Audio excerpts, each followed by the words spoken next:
তারপর? সত্যি কথা বলতে কি, তোমার ভাইকে নিয়ে আমার মনের মধ্যে কখনো কোনো অনুভূতি তৈরিই হয়নি। উনি একজন সৎ পুলিশ অফিসার, একজন ভালো মানুষ, ব্যাস এইটুকুই। এর থেকে বেশি কোনো ব্যক্তিগত অনুভূতি আমার মনের মধ্যে কখনো তৈরি হয়নি। আর তাই আমি কখনো ওনাকে আমার নিজের কেউ বলে ভাবতেই পারিনি। তাহলে একসঙ্গে আছিস যে? ওই যে উনি আমাকে আটকে রেখে দিয়েছেন, যেতে দিচ্ছেন কোথায়? উনি আমাকে পরিষ্কার বলে দিয়েছেন, যতদিন না আমি নিজের পায়ে দাঁড়াচ্ছি ততদিন উনি আমাকে কোথাও যেতে দেবেন না। বললাম না, খুব ভালো মানুষ। আমার বাপিকে যে কথা দিয়েছিলেন সেই কথার আর খেলাপ করতে পারছেন না। তুই কি আর কিছু জানিস? ও যে বলেছিল কমিটেড, ও কার কাছে কমিটেড?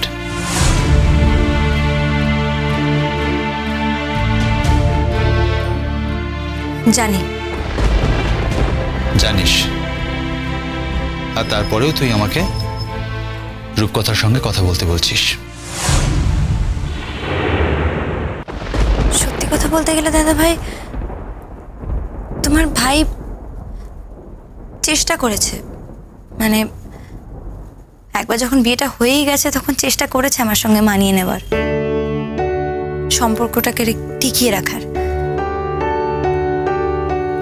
চেষ্টা করেছে, রূপকথাদের থেকে নিজেকে দূরে সরিয়ে রাখার। কিন্তু আলটিমেটলি সেটা তো একটা চেষ্টা, আর যেটা চেষ্টা করে করতে হয়, যে পাওনাটা চেষ্টা করে পেতে হয়, সেরকম কোনো পাওনা আমি চাই না। সেরকম পাওনার থেকে না পাওয়াটা আমার কাছে অনেক বেশি সম্মানের।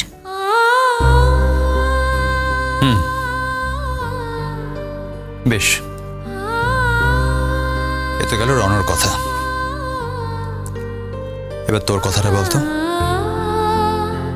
রনর সঙ্গে এতদিন থাকতে থাকতে তোর কি রনর প্রতি একটুও মায়া পড়েনি?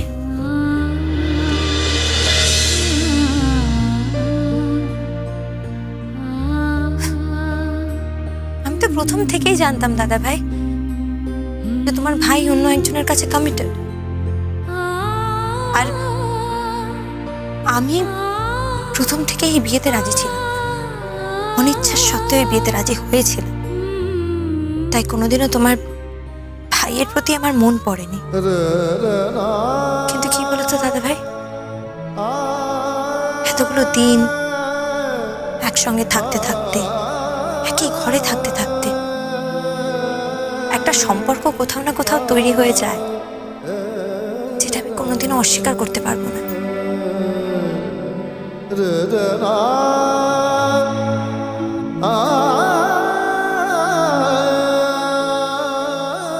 তুই কি চাস?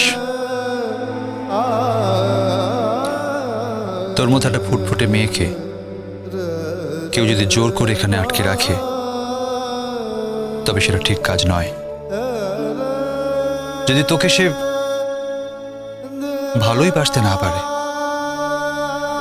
তবে আটকে রাখার কোনো অধিকার তার নেই। হ্যাঁ, তোর যদি নিরাপত্তার প্রশ্ন থাকে সেটা আমি দেখব। কিন্তু ইমন, তার আগে একটা কথা বলতো আমায়। তোর নিজের মনের ভেতরে যে অন্য মন আছে, সেখানে রনর জন্য অন্য কোনো অনুভূতি নেই তো? কিংবা তোর মতো একটা মেয়েকে এতদিন ধরে এত কাছ থেকে দেখে রনর মনের মধ্যে তোর জন্য কোনো অনুভূতি জন্মায়নি তো? ভালো করে ভেবে বল আমায়।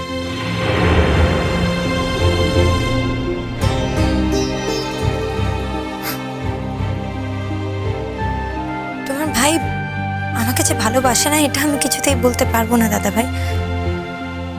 ভালোবাসে, কিন্তু সেটা সেটা অন্য ধরনের ভালোবাসা।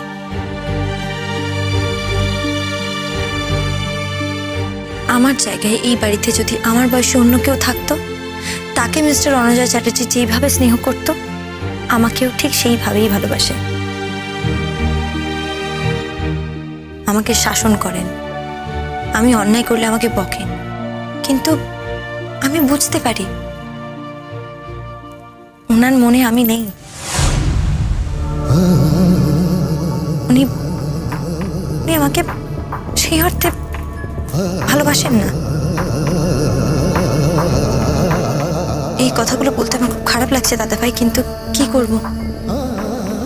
আমি তোমার চোখের সামনে দাঁড়িয়ে তোমার চোখে চোখ রেখে আমি মিথ্যে কথা বলতে পারছি না। আমি এমনিতে মিথ্যে কথা বলতে পারি না, আর তার উপর যদি আমার সামনে কোনো সৎ মানুষ থাকে, মন থেকে প্রকৃত ভালো মানুষ থাকে, তার সামনে তো আমি আরোই পারি না।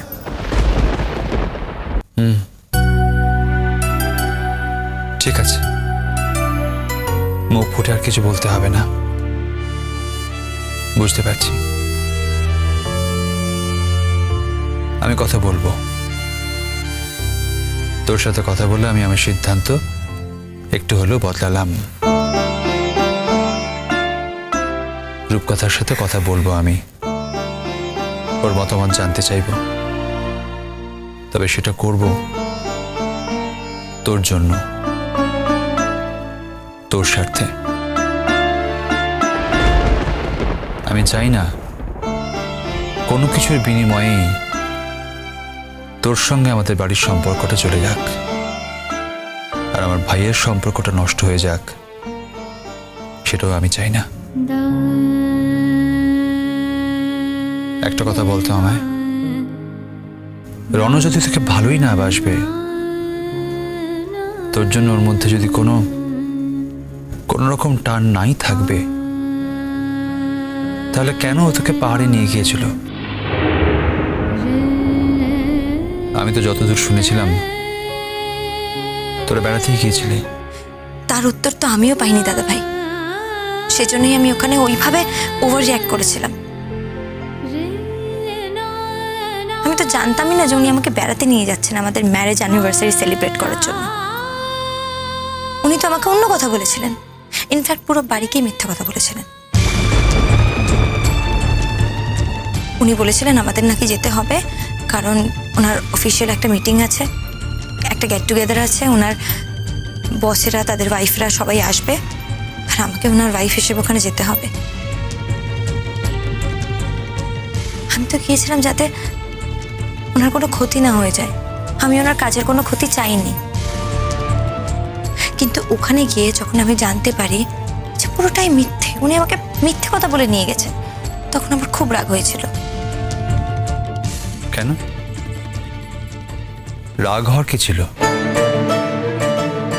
তুমি যখন জানো যে একজন অন্য কারোর প্রতি কমিটেড, তারপরেও সে তোমাকে অন্য একটা জায়গায় লুকিয়ে ঘোরাতে নিয়ে যায় একটা বিশেষ দিন সেলিব্রেট করবে বলে, তোমার তখন মনে হবে না যে সে তোমার উপর দয়া করছে? আমি সব নিতে পারি দাদা ভাই, সব সহ্য করতে পারি, আমি কারো দয়া সহ্য করতে পারি না। দেখ ইমন,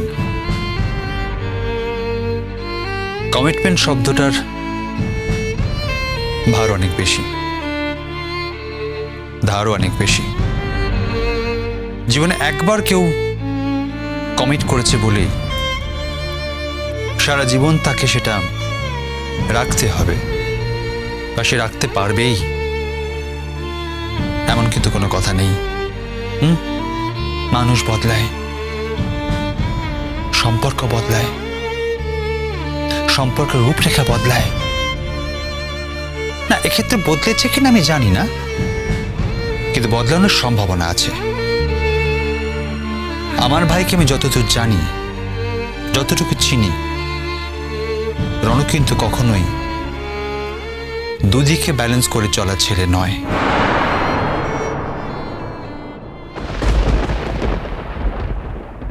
আমার জায়গায় যিনি চার্জ নেবেন উনি 2-1 দিনের মধ্যে চলে আসবে, তাকে আমার কাজটা বুঝিয়ে দিয়ে তারপরে আমার যাওয়া।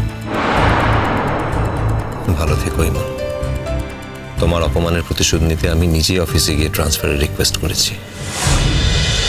কুসুম দোলা